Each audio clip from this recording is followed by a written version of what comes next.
And thank you for staying tuned. It's the newspaper analysis and headlines on this very segment where we check into the print, check the stories, what the stories are saying. The stories are making the rounds, breaking, developing, and trending across the news platforms. Of course, we get into Daily Trust newspaper first. And on the Daily Trust newspaper, farmers and federal government are disagreeing. And you want to ask why? It's over food prices. Now, federal government disagree over drop in food prices.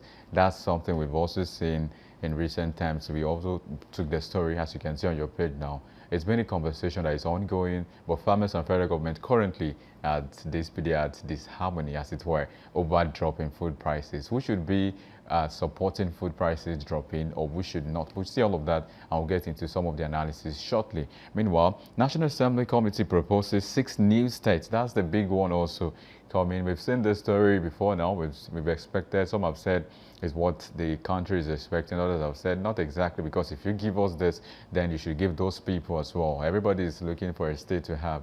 Maybe we'll get to have some of these reforms soon enough, according to the Senate. Now, the story is that the National Assembly Committee are proposing 6 new states. Maybe it's to start with, because they've said there's about 31 others or some others that they would add to the list. But currently, they want to work on 6 more states. It's a good one, if you ask me. Now, high rent driving us out of Abuja.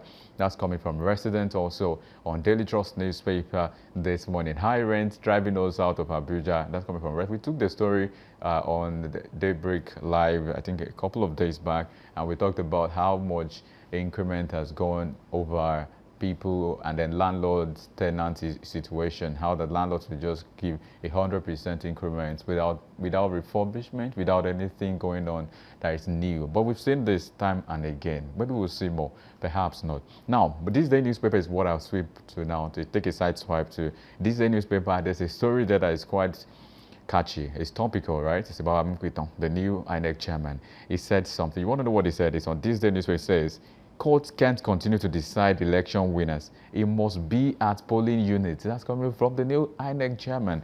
This sounds like it. Yes, some would say, yes, that's exactly what we're saying. That's what we're talking about. But we get to see if it's just a talk or is able to walk the talk. All of that will be in the course of time, and we'll keep our fingers crossed on all of those things. Tinubu leads others in tribute for late statesman Christopher Kolade.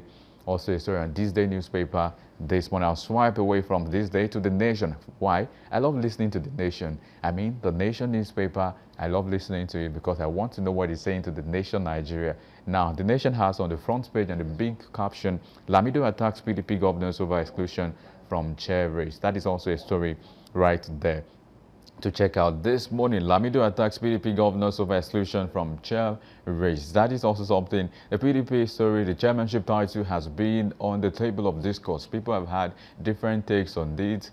Someone saying there's a weakism, there's a weakest sect, there's another sect that is willing to have the convention in Ibadan come November 15 and 16. All of that we are seeing as it is right now. And you can see on the Nation newspaper, you see the president with some generals, army generals right there, as we have that story. How DSS aborted Ulomi's shadow cabinet through legal process.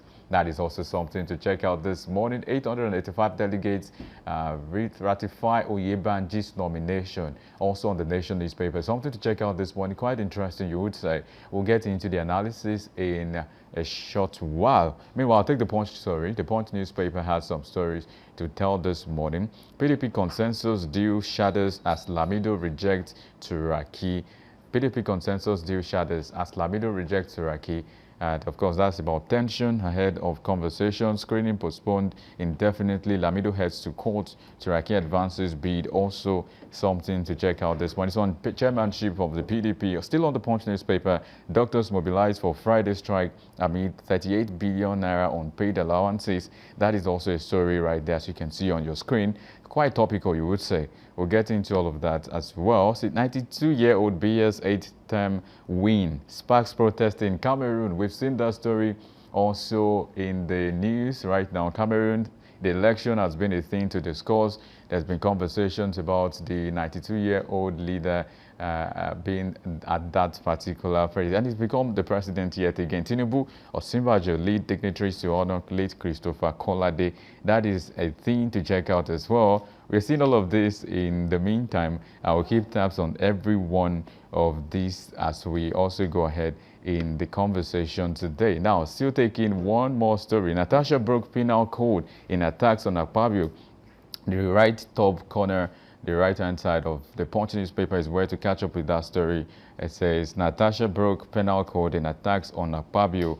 Something to check out this morning. We'll check all of this in the course of this edition of newspaper headlines and analysis this morning.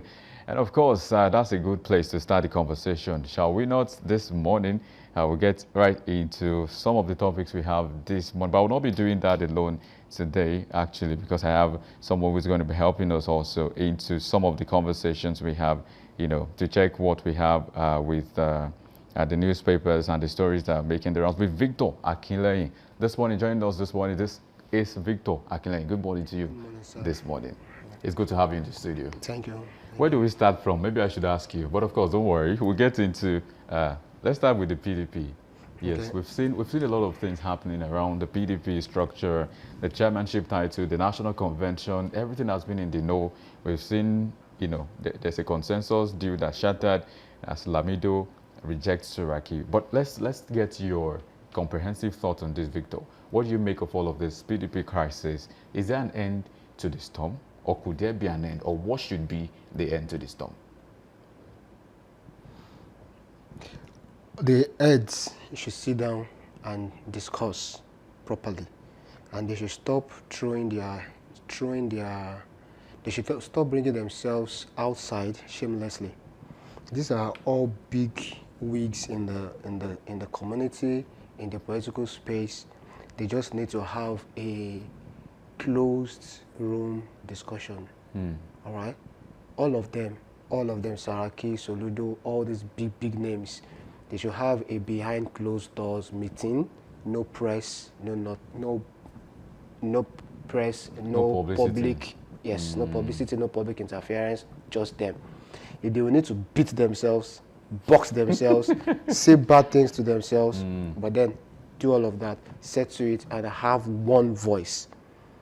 And they come out with that one voice. That I feel is the solution to PDP. So you think you are still one of the few persons who believe there's hope for the PDP? There's hope. PDP is still it used to be the longest serving democratic party in Nigeria, even not the entire Africa. So there's a hope. Come on.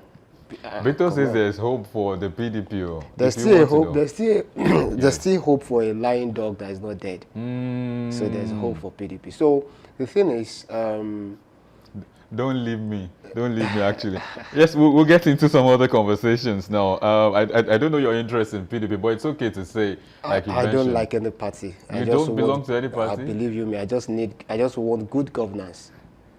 Yeah. Victor, let's get some more now.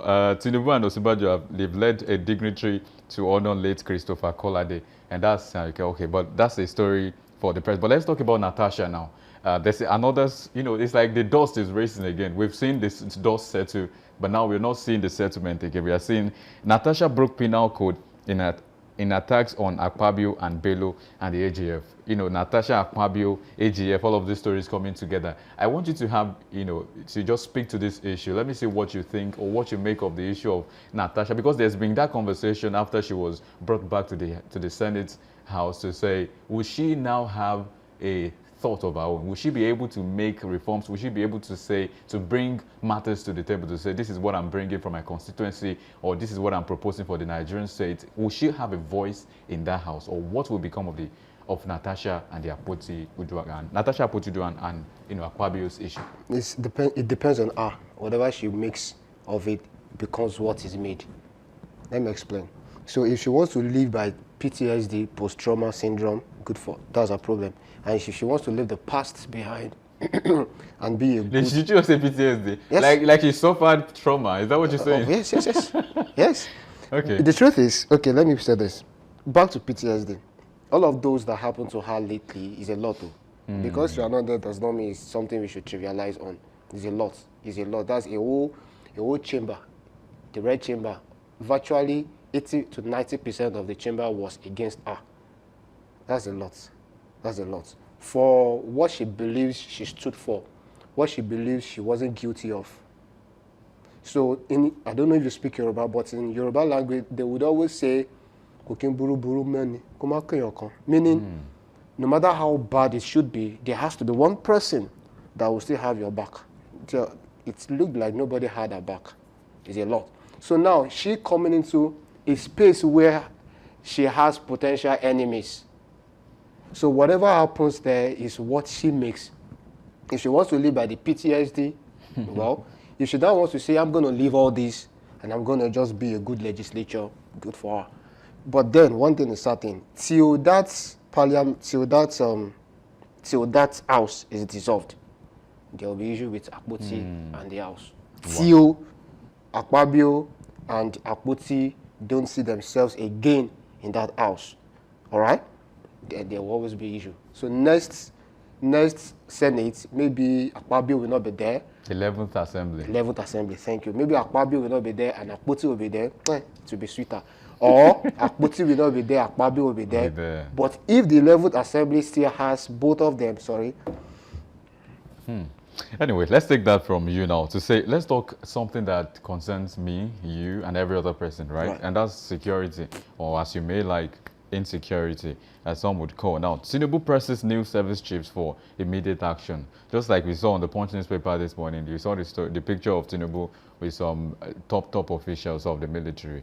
And, you know, let's just speak very quickly to this issue. There's been allegations. There were allegations, people saying that at some point, about service chiefs, about say 14 or 11 of them were apprehended. And then the presidency came out to say it was just a military affair. And that was way before the, chief of army staff, or, there was a shake-up, let's just say a cabinet reshuffle at that particular sec. Some have said, could there be a chance that there's a coup plot?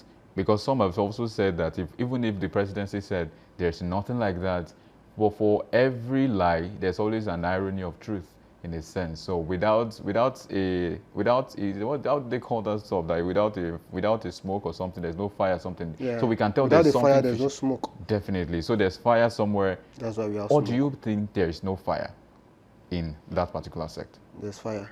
There's fire. Could there be a chance for a coup, or do you think there were chances of a coup attempt? Very big one right there. So. What they said was there's a coup d'etat that was apprehended, all right? And whether it was against the presidency or it was just within the military, it means something very terrible is happening somewhere. The presidency is just trying to tone it down so that to keep the nation at ease. But I tell you the truth, it is hot in there. It is very, very hot in there. Shortly before the coup d'etat, there was supposed to be Independence Day parade. It was scrapped. So that parade hold, because why did the parade hold? It must have been that they are foreseeing something, or probably they are trying to be conscious of something. So there's fire on the mountain. That's all I will say. So once again, they are trying to play it as though there's no much to it, so that the nation can be at rest, so that we can go about our business, and paint it to us as though the presidency is on top of his game and all that. Yeah, that may be true. That might be what they are doing indeed. But the truth is, there is fire on the mountain, and we must begin to run. Before we run, let's run to INEC now. Anambra elections is fast approaching, very close by, November 8th. And Amupiton, he came out to say something quite interesting. Amupiton is the new INEC chairman, by the way. It says that courts can't continue to decide election winners. It must be at polling units. How feasible, possible, plausible is that? It is possible if we do our work well. I've said this over and over. Once we begin to parties now begins to produce credible candidates, allow votes to count, then let the court focus on its job, other than. So do you think it's more about the party system, the party structure, the party people, and not about the INEC? No, it's not about the INEC. So it's all about the parties. Parties. Tell us more. It is what the INEC would provide INEC would the parties and governments. Anyways, so INEC will come to. How do I explain this in a very layman way? Okay, so INEC would do their job. Do you Provide know election materials. everything? They use call members. They don't know. Call members just go there with the materials, do what they ask them to do. Some of them, they bring gun to scatter polling units, and coppers will run. I had a friend there that almost, ran away, run for their lives, and they will scatter the whole place. They will take the ballot box away. Is that INEC? No. It's either the party or the government. So let's go further. There's sometimes government will go as far as, you know what, Mr. Whoever, this is what must happen. This is what we want. Your life or this. And then don't forget, the chairman or whoever the person is has a family, threatened with his family or whatever, then he has to sit down and dance to the tune. So it is not the INEC.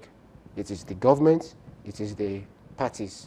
Wow. I'm not sure I've heard it this way. I've heard many people say there's so much responsibility for Amukwiton. There's so much responsibility for INEC to discharge their duties. But like you've also mentioned, I think the points are taken quite clearly to say that it's not just the INEC particularly. What about the party system? What about the party people? What about those people disrupting the peace of electionary process? We've been to polling booths where party delegates would come and meet you one-on-one and say, Oga, this is the party you should vote for, take money. Is that INEC too? So let's leave INEC out of this. Let's focus on the parties and the government itself. But how do we check those malpractices with the party systems? How do we check into the party system and bring out the best way of handling matters? Number one, God, if you believe in God.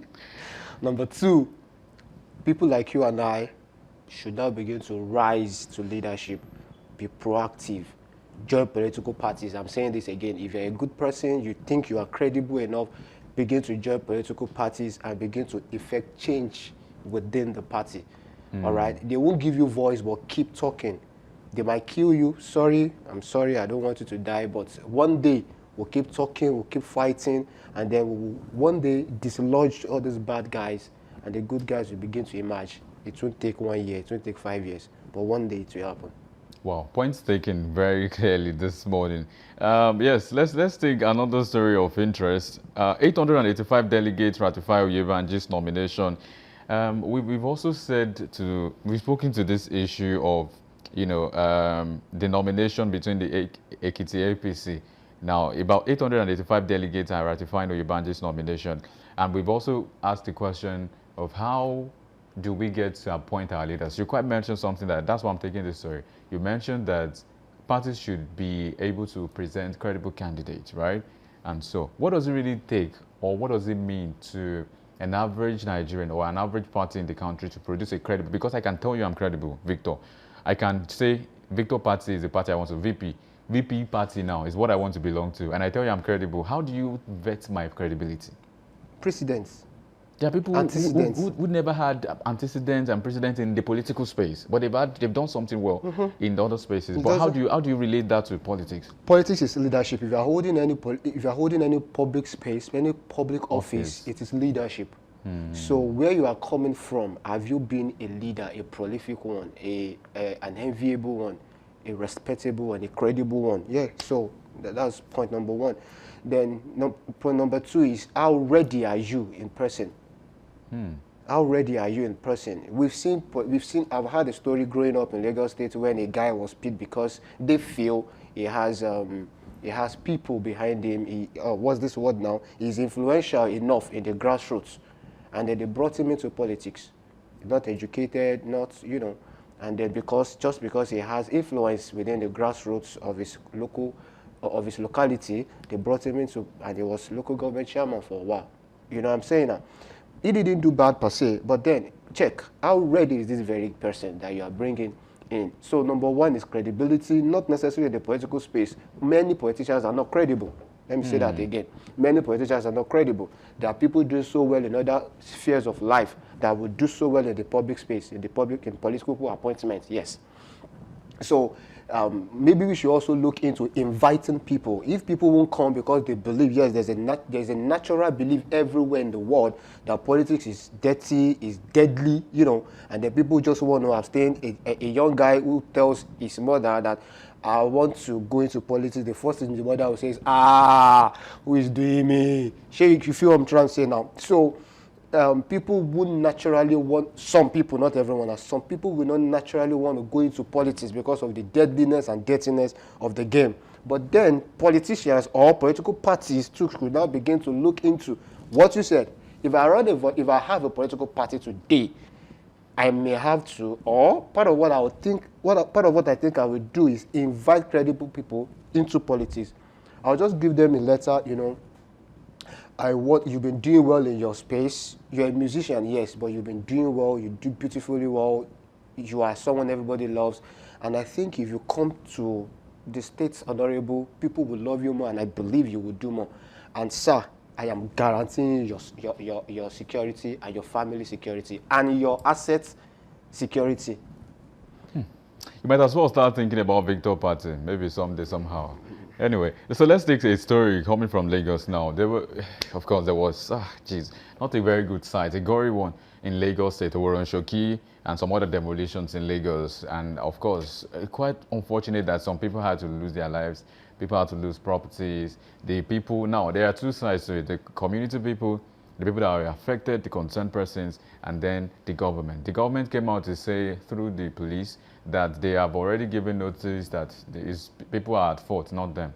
But again, should we beg it does not beg the question of, is it morality now? Or should we say, when you see that there are people inside the structure still there, at least just try to help them get out first before you start demolition. Now, the story that is of interest, particularly is on Punch newspaper, says that collapsed Lagos building, occupants ignored distress signs. That's coming from some residents as well. The police also came out yesterday to warn a group of people, particularly Showore and his allies, to never protest on those demolitions. In fact, they said they put police men, in strategic locations. They mentioned quite a number of locations that they have manned police to ensure that there's no form of protest, that if anybody comes near that place, they are not going to take it lightly with them. So that's the case. But now, I want you to speak to the issue. Maybe you speak on behalf of the community people, the concerned people who probably lost something, or you speak about from the angle of the government to say, how well can we address these issues? Okay, thank you. I will speak on both. So, government, no matter how terrible a government is, I'm 100% sure that there must have been an information earlier. There must have been an information earlier. So the government will not lie against them. That after all, we told you, you didn't pack early. So of course, government told them. Shall we blame government? Necessarily no. Because eventually, what government is doing is urbanization. It favors everyone on the long run. So should they demolish it now? Yes. If they have told them before. All right? So demolition now, having told them before, is not a bad one. So people, back to protest. Sash Owore, do you not have another job?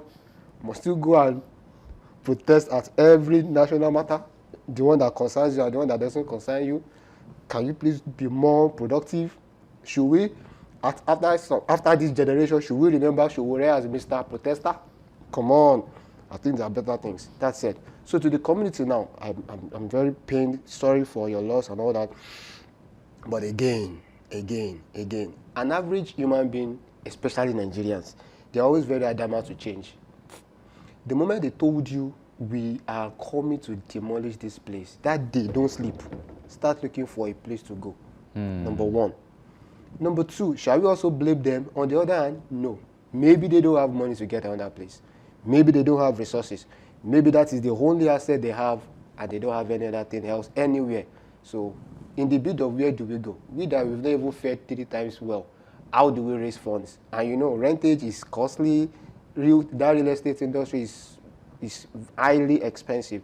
So they really don't have anywhere to go, or they don't have anything to get a better space. So they might not be able to. So should we blame either? Nobody should we blame.